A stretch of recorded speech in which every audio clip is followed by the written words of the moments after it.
Well, as you know, I like using technology to make my life easier, to make my job easier, and from time to time, I will get asked about certain softwares and apps and tools and platforms that I use. I'll get asked about certain devices and computers and phones, tablets, iPads, things like that. And so I'm really excited to talk a little bit more about that in this episode. My name is Luke Clayton, and welcome to the Must Increase podcast.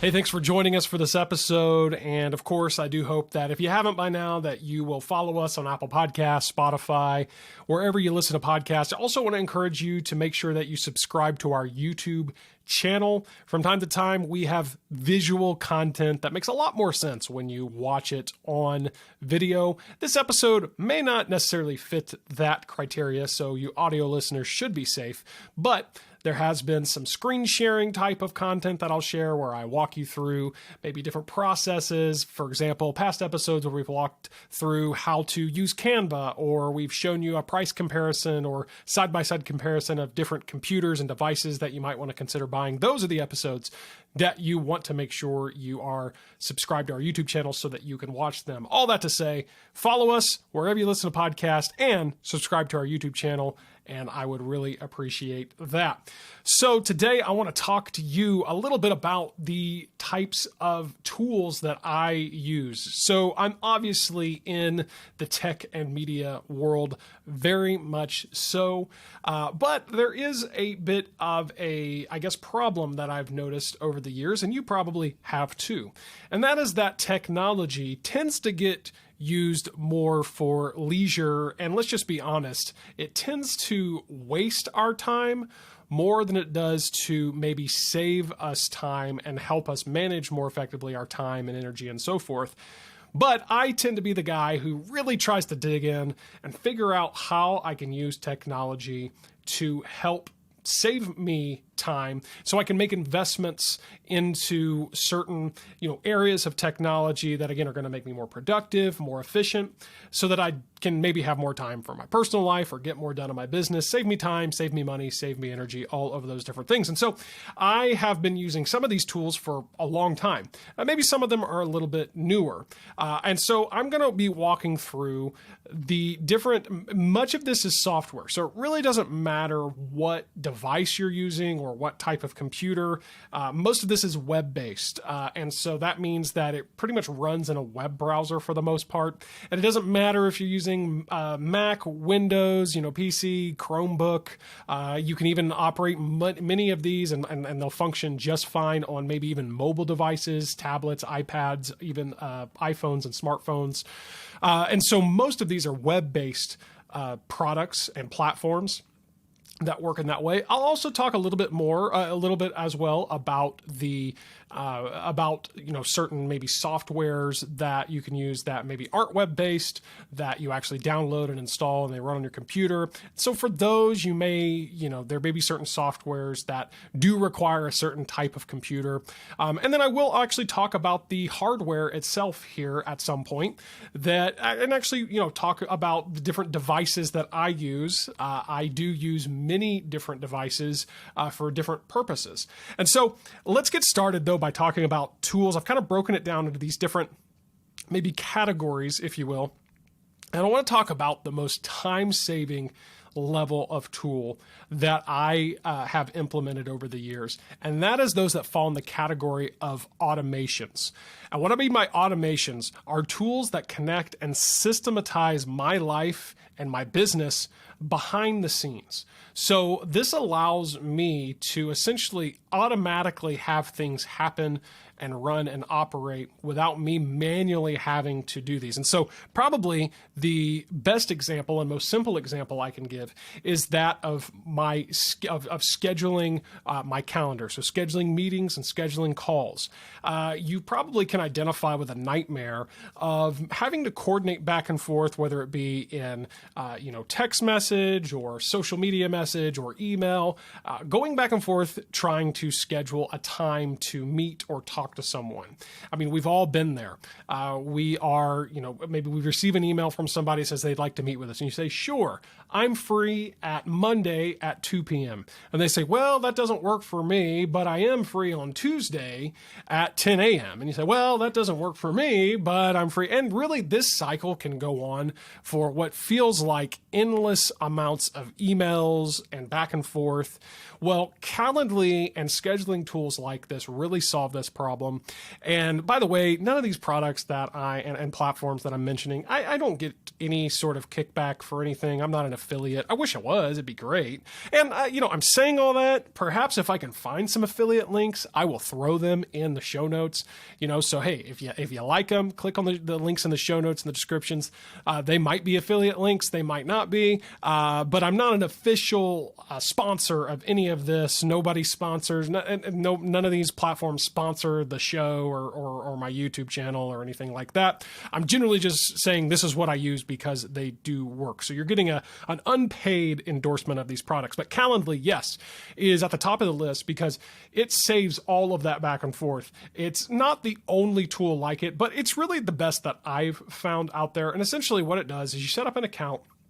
You connect your online calendar. For many, that's going to be a Google Calendar, but it'll also work with Microsoft Outlook. It'll even work with iCloud calendars and maybe some other calendar services. It connects with that, and it essentially checks your availability. And then when somebody schedules through the system, it also adds those appointments, those meetings, those calls to your actual Google Calendar or whatever calendar you've got connected. And then it allows you to set up these meeting times where people can go in. And now when someone says, hey, I want to talk to you or I want to meet with you, you simply reply, hey, great, would love to talk to you too. Here's my scheduling link. You paste that link to your Calendly. They click on that. They can go, and now they can see what times you are available based on what your online calendar is telling the software there. And it works seamlessly, completely flawlessly. I've really never had any scheduling conflict issues or anything like that. It's always on the ball, updates instantly.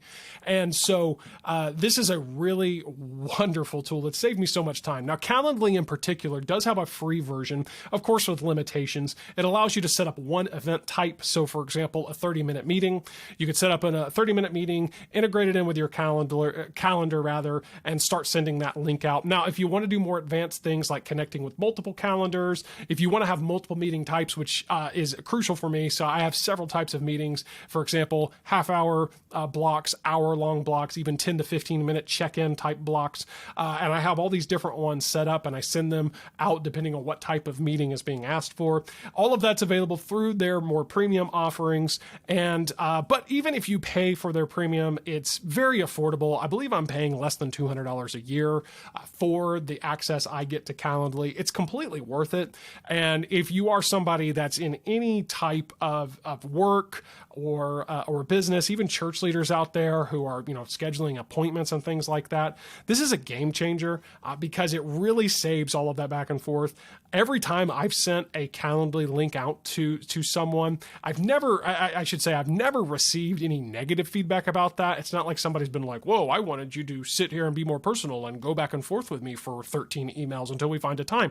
No, usually, if anything, I'm getting compliments. People are saying, oh, this is great. This is fantastic. I found the time that works for me and we're good to go. And I love how it works within my parameters. So again, I not only have my Google Calendar connected, but I also have additional parameters for my availability set up inside of Calendly so that I'm always free times I know I need to be free, regardless of what my Google Calendar says. For example, I pretty much never take a meeting on a Monday. I very rarely take a meeting or a call on a Friday. And so Calendly just doesn't show those available times. Those are times that I need to be focused on work, sometimes family, just depending on the day. Then another thing is my mornings. I need to have my mornings to actually do deep work and be productive. And so my Calendly very rarely, if ever, is going to display a morning morning time slot with some exception. But I can have Calendly build in and understand all of those parameters for my scheduling, for my calendar and my schedule. So all that to say, Calendly is a game changer. It really does automate your life, because when it comes to trying to schedule meetings and appointments, that's basically done for you. You send the link, the person trying to schedule finds a time, and it's done. And not to mention, there's reminders built in with the version I have, which is I'm paying for it. I can send email reminders, I can send text reminders. And so the no-show rate has drastically dropped since I implemented Calendly. I very rarely have someone, it happens from time to time, but very rarely does someone just not show up to a scheduled meeting or call because they're getting reminders. So I can't recommend Calendly enough. Calendly.com is where you're going to find that, and I highly recommend it. Now, speaking of automation, probably the most robust automation app that I use is Zapier. Zapier is purely a tool, a platform designed to connect different online tools together. So, for example, Zapier can take we're talking about Calendly, it can integrate with Calendly. And when someone schedules a time to meet in Calendly, then Zapier can take that data and it uses that, say someone again schedules a meeting, that triggers Zapier to now take that data and integrate it in with other applications that I might use. So for example, it could take that information and of that person who booked a meeting with me, and it could take their information, their name, their email, their contact information, and it can import it into my database of contacts that I have, or put them into my email software so that they start receiving my emails now whenever we send those out. It can do all these different things and integrate into hundreds of different applications. It's a really powerful tool. And honestly, I don't really have the time to go into all the different ways specifically that I use it. And to be quite honest with you, the way that I use it is incredibly, nerdy. And a lot of people probably wouldn't necessarily find much use for it that way, but I will give just one more example, which is how we're able to use it for social media. So if you've been connected with churchmediahq.com for any period of time, you've probably heard about our free graphics that we offer. And at time of recording, we're sending out a free graphic of the week. We've been doing that for about a year and a half. And all of this is a completely automated system set up using many of the tools that I'm talking about today. And what this does is every week you're getting a new graphic, which by the way, if you want to sign up for the free graphic of the week, simply head over to churchmediahq.com. It is completely free. And what's going to happen is every week you're going to get an email that contains a new graphic, and that graphic contains not just the image graphic there, but it also contains the Photoshop files, the editable files, so you can download and you can make it your own. And again, it's a completely free new graphic sent to you every week for a full year.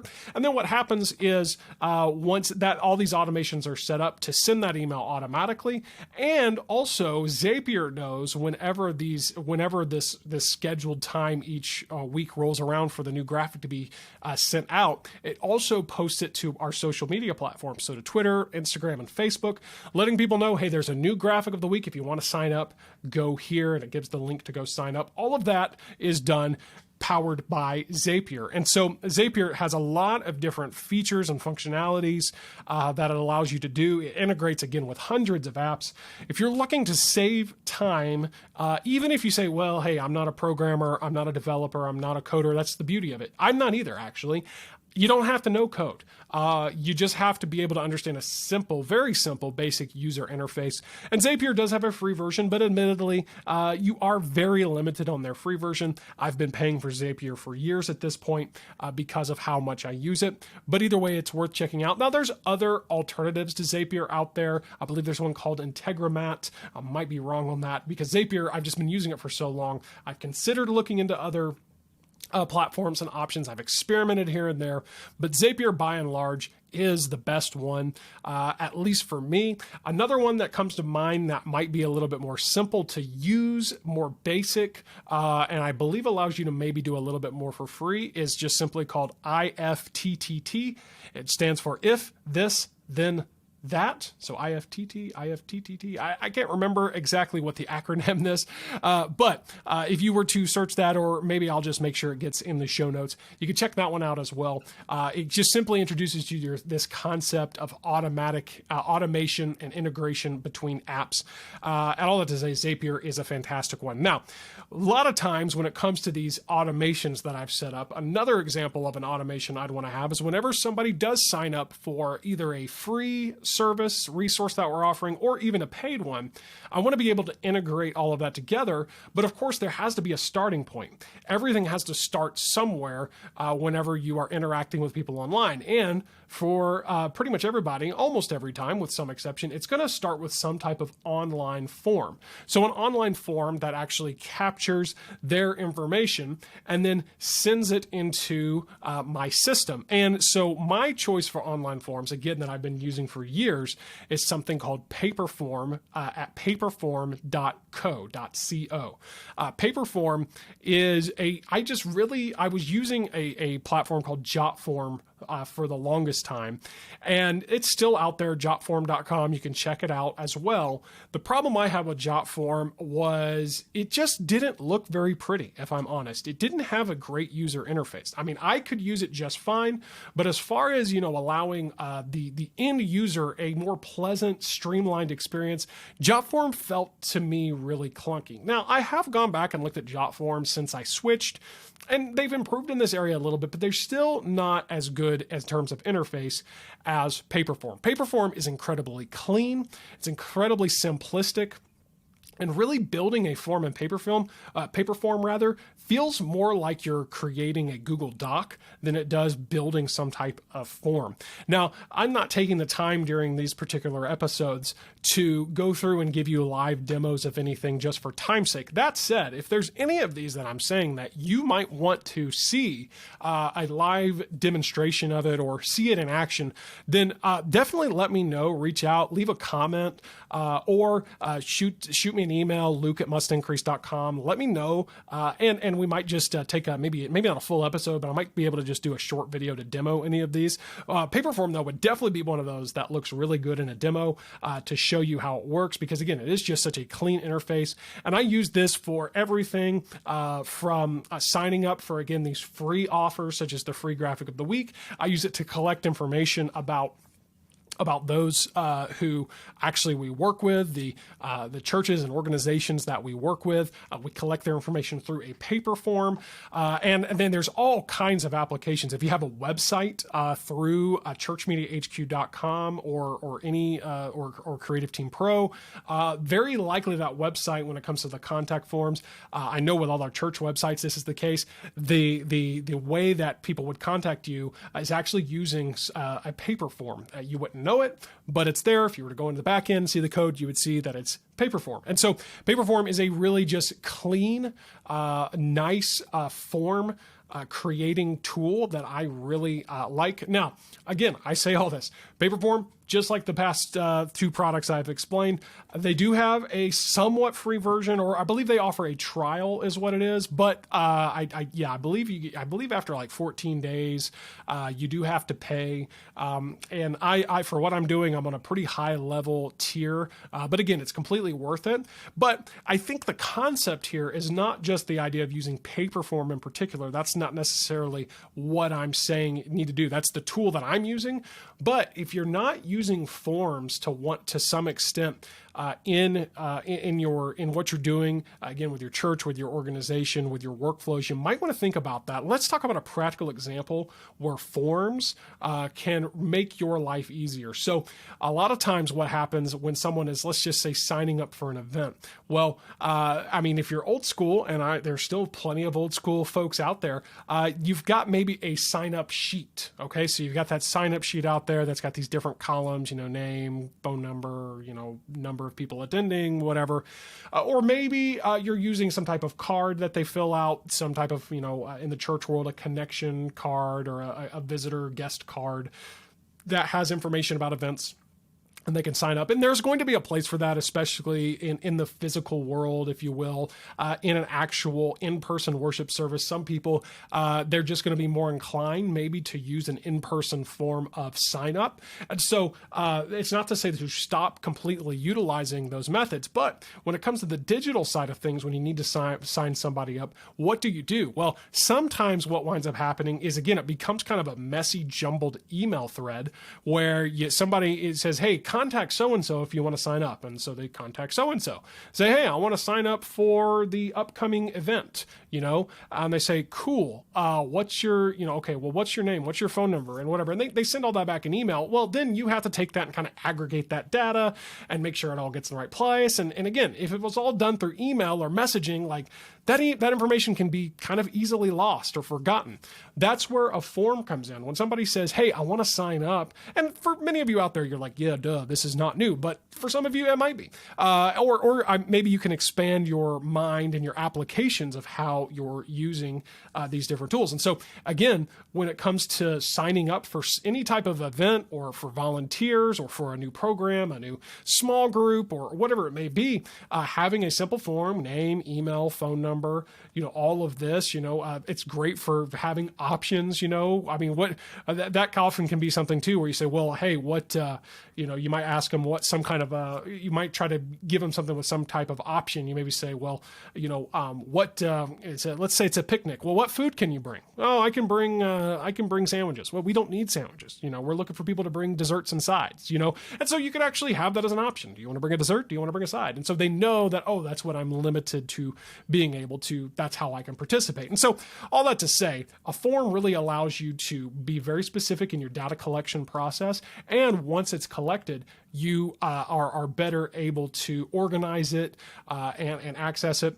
And so again, if you're not ready to use a form like something like a paper form that's going to require you to pay for it eventually, that's fine. You can also find the number one kind of free version out there is actually made by Google. Now, Google Forms is very functional. It doesn't have a lot of advanced features, and I'm not crazy about the user interface of really anything Google makes in general, but it is a very clean, simple, way to kind of get introduced to this concept of forms. I know many out there who are using Google Forms for their simple registrations. Now, something to be noted is with Google Form, you're not going to be able to accept payments online. And by the way, if you ever see a Google Form that's asking you for payment information, credit card information, or anything like that, steer clear of that. That is not a secure way to submit your payment or credit card, debit card information. And so it's not an official way to capture payment, but it is a way for, again, free registrations, RSVPs. It's a great tool for that. So I am a big fan of forms in general, but my specific form builder of choice is paperform.co.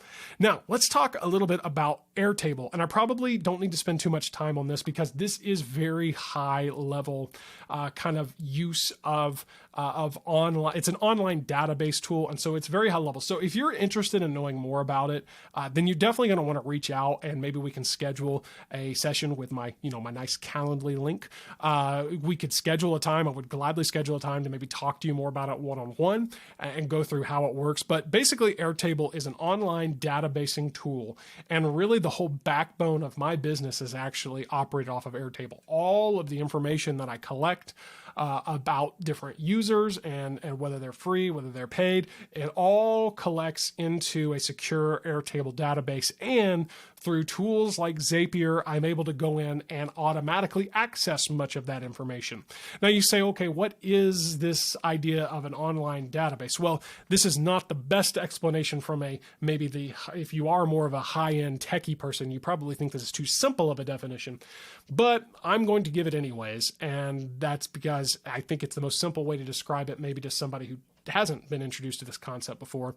That is that a database is kind of a glorified spreadsheet.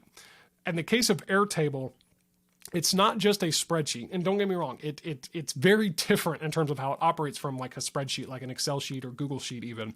But the concept is similar. You're looking at a spreadsheet type of table layout of information. But the beauty of databasing tools like Airtable is that it's able to connect certain types of data with other types of data. So for example, I have a database, a table of users that is all connected by their email addresses as the primary way that we identify our different, users, those who are connected to our different platforms, again, Church Media HQ, Creative Team Pro, even Must Increase Directly. These users are all identified by a unique email address. And then what happens though, let's say we wanted to connect email addresses with organization names. Okay, well, when they fill out their information, that organization name also gets added into another table of data called organizations or churches or businesses or whatever.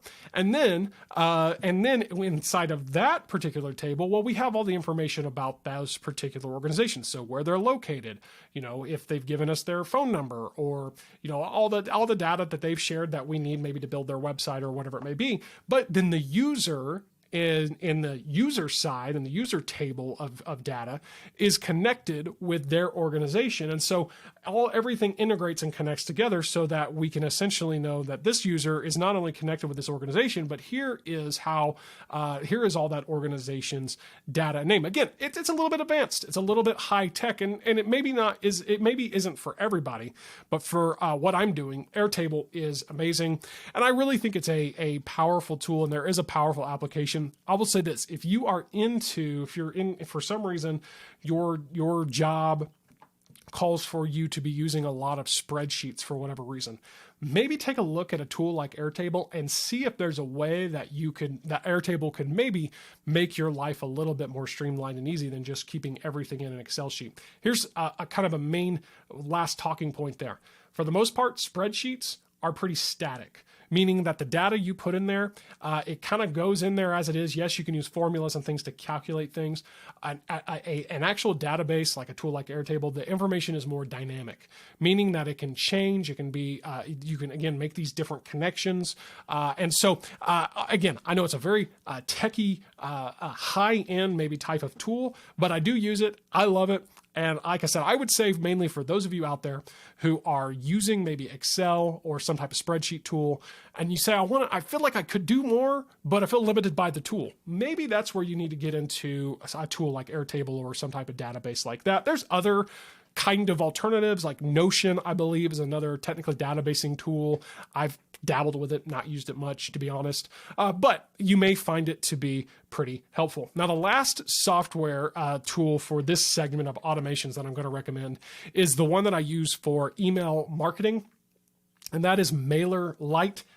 MailerLite, not Miller Lite. This is not an endorsement for a beer or alcohol. It is Mailer, as in mail. Like I am one who mails. MailerLite, Lite. I don't know why they chose that name. Why would you choose a name that sounds so similar to another product? But whatever, that's what it's called. MailerLite, MailerLite.com. It's for email marketing. They're expanding their usage now to maybe do more with marketing in general. Looks like they might be trying to compete with maybe a HubSpot or Salesforce or something like that, which are full, marketing tool or marketing suites products. MailerLite, though, started at least by focusing on email marketing, as what I use for all of my email marketing. Another, though, popular alternative is MailChimp, and really what both of these products, and there's other ones out there, Constant Contact, and there's a few others, and even the ones I talked about, the high-end suites, they have these features like HubSpot and so forth. Basically the function of these. The function of these tools is to be able to use them for email marketing or bulk email. And so the beautiful thing about email marketing is that it's a very effective way to reach people. Social media gets all of the hype in terms of being effective, and social media is very effective, but still the most effective form of marketing has proven by the data, by the metrics and statistics, to be email marketing. And so it doesn't really matter what type of industry you're in. Of course, a lot of our audience, in fact, most of our audience is probably church leaders. Even for churches, you need to consider a tool like this. You say, well, what are we marketing? No, this is just to help get the word out. You can do things through MailerLite, such as create an automatic email that's connected with the RSS feed of your preaching podcast, you can create an automatic email to go out every Monday or Tuesday or whenever to send people in your church your latest sermon. You can say, hey, here's the sermon preached on Sunday. And it's all automatic. As long as you upload the episode to your podcast platform, it'll automatically blast out that email.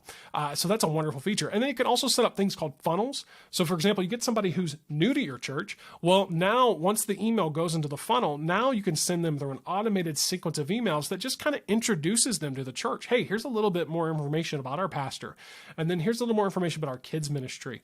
Hey, here's our upcoming, special service times or whatever it may be. You can send them through that automatically through that funnel and a tool. And again, most church management softwares have something like that built in as well. But I will say a lot of these, I've used many of them. They can be a little overwhelming in how they work in terms of setup. So a tool like a MailerLite or again, a MailChimp, they both work virtually the same, allows you just to focus in on the email side of things and use that to reach out to people. Now, any marketing expert out there will tell you that you need to be, doesn't matter what business you're in, you need to be using email marketing to reach people. And so I can't recommend MailerLite enough. I think it is a really powerful tool, and I've really enjoyed using it. And again, just like everything, it's not always free. Again, going back to Airtable, I didn't mention that. Airtable, you can do quite a bit for free, but at some point you may have to start paying for it. MailerLite's the same way. MailChimp, I believe their pricing, their free kind of interest, or what am I saying? Then their entry point in terms of where you're capped on free users is very similar. I think you get up to 1,000 unique email subscribers before they start charging you. But so you can sign up at MailerLite.com, MailChimp.com. And again, I will say this. When it comes to any questions that you might have about any of these tools, please reach out. I would love to have a one-on-one session or maybe a group coaching session where we walk through how to use one of these tools in particular, or maybe it just would make sense for me to send you a short demo video of here's how this works. Seriously, I want to hear from you. This was designed to give you an overview of this certain category of tools, the automation category of tools. Now, there's others that, in fact, many others that I didn't even get to in this particular episode, but I do intend to cover those later. For now, make sure that you, again, are subscribed to our YouTube channel, that you're following us on Apple, Spotify, wherever you're listening to podcasts. And I want to just emphasize it one more time. Seriously, reach out if you have any questions about any of these tools or anything else. And I want to hear your thoughts. Maybe what are some tools that you're using that maybe do similar functions to what I talked about in this episode, but are different, maybe they're more affordable. Maybe you think they're better. I seriously want to hear from you. So feel free to leave a comment or send me that email. You can also send me a text. Text me, 615-900-4461. That's 615-900-4461. I just would really enjoy connecting with you. Well, thanks so much for joining us for this episode as we continue to increase truth and inspire hope right here on the Must Increase podcast.